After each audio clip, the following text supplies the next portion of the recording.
इस दुनिया में बहुत सारी ऐसी कहानियाँ हैं जो ना कभी किसी ने सुनी हैं या ना ही किसी ने बताई हैं। हाय, मेरा नाम मनीष कनौजिया है। मुझे रहस्यमय और डरावनी कहानियाँ सुनना और लिखना हमेशा से पसंद रहा है।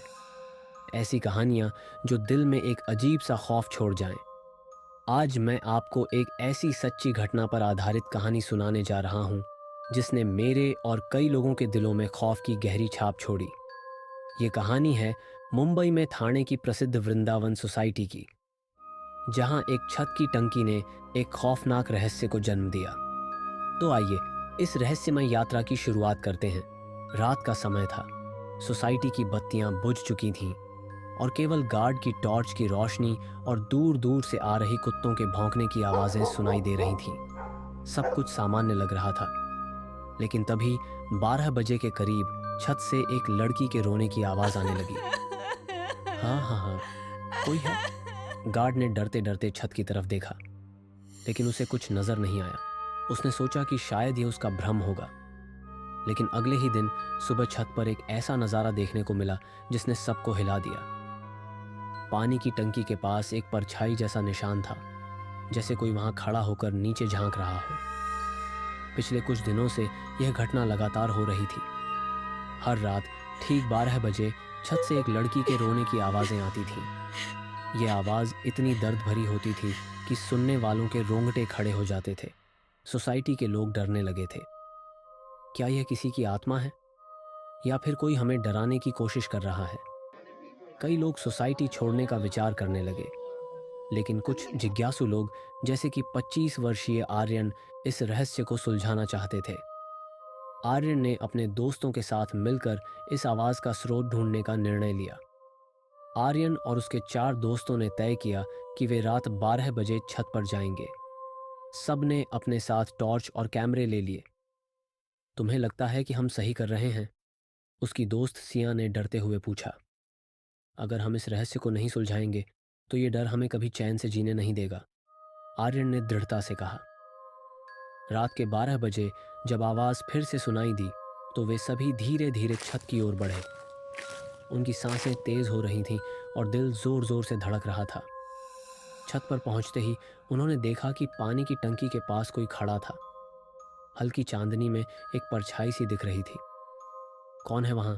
आर्यन ने चिल्लाकर पूछा, लेकिन जवाब में केवल एक ठंडी हवा का झोंका आया। जब वे करीब पहुंचे तो परछाई धीरे धीरे घुलने लगी, जैसे किसी धुएं का टुकड़ा। तभी एक ठंडा झोंका उन्हें छू गया और पानी की टंकी के अंदर से एक भयावह चीख ने रात की खामोशी को चीर दिया। टंकी के ढक्कन पर लगे जंग को हटाते हुए आर्यन के हाथ कांप रहे थे। जैसे ही उन्होंने ढक्कन खोला, अंदर का दृश्य दिल दहलाने वाला था। पानी की सतह पर एक लड़की का शरीर उल्टा तैर रहा था। अचानक उसका चेहरा ऊपर की ओर मुड़ा। उसकी खून भरी आंखें और फटी हुई त्वचा किसी डरावने भूत की तरह दिख रही थी। वह जोर से चिल्लाई, तुम सब मुझे यहाँ क्यों कर पा रहे हो? उसकी आवाज़ कानों को चीर देने वाली थी। आर्यन के दोस्त चीखते हुए पीछे हट गए। सिया की सांसें तेज हो गईं और वह वहीं बेहोश होकर गिर पड़ी। आर्यन ने उसे संभालने की कोशिश की, लेकिन उसकी आंखें भी उस विकृत चेहरे से हट नहीं पा रही थीं। टंकी के पास खून से सना एक नोट पड़ा था, जिसमें कांपते अक्षरों में लिखा था, मैं नेहा हूं। मुझे इस छत से नीचे धकेल दिया गया था। मेरी आत्मा अब तक उसी पल में कैद है। मुझे न्याय चाहिए। आर्यन ने अगले दिन सोसाइटी के पुराने गार्ड से इस बारे में पूछा। गार्ड ने बताया कि कुछ साल पहले नेहा नाम की लड़की इसी सोसाइटी में रहती थी। वह बेहद खुशमिजाज थी, लेकिन एक दिन उसकी मौत हो गई। कहते हैं उसे छत से धक्का दिया गया था, लेकिन यह हादसा था या मर्डर, ये कोई नहीं जानता, गार्ड ने कहा। आर्यन और उसके दोस्तों ने पुलिस से संपर्क किया और इस मामले की फाइल को दोबारा खोलने को कहा। जांच में पता चला कि नेहा का मर्डर उसके मंगेतर ने किया था, जो उसके साथ पैसों को लेकर झगड़ता था। आर्यन और उसके दोस्तों ने नेहा की आत्मा को शांति दिलाने के लिए एक अनोखी योजना बनाई। उन्होंने एक पंडित को बुलाकर रात के अंधेरे में विशेष तांत्रिक पूजा का आयोजन किया। पूजा के दौरान जैसे ही मंत्र उच्चारित होने लगे, छत पर एक तेज हवा चलने लगी। अचानक टंकी से नेहा की चीख गूंज उठी। सभी ने देखा कि एक धुंधली आकृति हवा में तैरने लगी। वह आकृति नेहा की थी, जो अपना दर्द बयान कर रही थी। नेहा की आत्मा ने एक गूंजती हुई आवाज में कहा, तुमने मुझे धोखा दिया, मेरे दर्द को अनदेखा किया। अब तुम्हें भी वही महसूस करना होगा। उसकी आवाज इतनी भयानक थी कि सभी के रोंगटे खड़े हो गए।